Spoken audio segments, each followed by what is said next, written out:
વંદે ભારત ટ્રેનમાં સફર કરે ને તો લોકો કોલર ઊંચા કરીને કહેતા હોય કે ભાઈ વંદે ભારત ટ્રેનમાં મુસાફરી કરી, પણ હાલો ભાઈ, હવે તો વંદે ભારત ટ્રેન પણ બાકાત રહી નથી. અને આ વાત થઈ રહી છે વંદે ભારતની અંદર આપવામાં આવતા ભોજન અંગે, કેમ કે વંદે ભારત ટ્રેનની દાળમાં પણ હવે વંદા પહોંચી ગયા છે. જુઓ આ દ્રશ્યો. વંદે ભારત એક્સપ્રેસ ટ્રેનમાં એક મુસાફરને જે દાળ પીરસવામાં આવી તેમાં આ રીતનો વંદો જોવા મળ્યો હતો. આ ઘટના 19 તારીખની છે. આ ઘટનાનો વિડીયો પણ હવે વાયરલ થઈ ગયો છે. પેસેન્જરે જણાવ્યું કે તે પરિવાર સાથે વંદે ભારતમાં મુસાફરી કરી રહ્યો હતો. આ દરમિયાન IRCTC દ્વારા જે ભોજન આપવામાં આવ્યું તેની દાળમાં આવી રીતે મૃત વંદો મળી આવ્યો. અને આ અંગે રેલવે મુસાફરે IRCTCમાં લેખિત ફરિયાદ પણ નોંધાવી છે.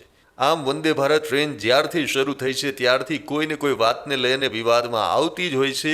ત્યારે આ વખતે વંદે ભારત ટ્રેન દાળમાંથી નીકળેલા વંદાના કારણે વિવાદમાં આવી ગઈ છે.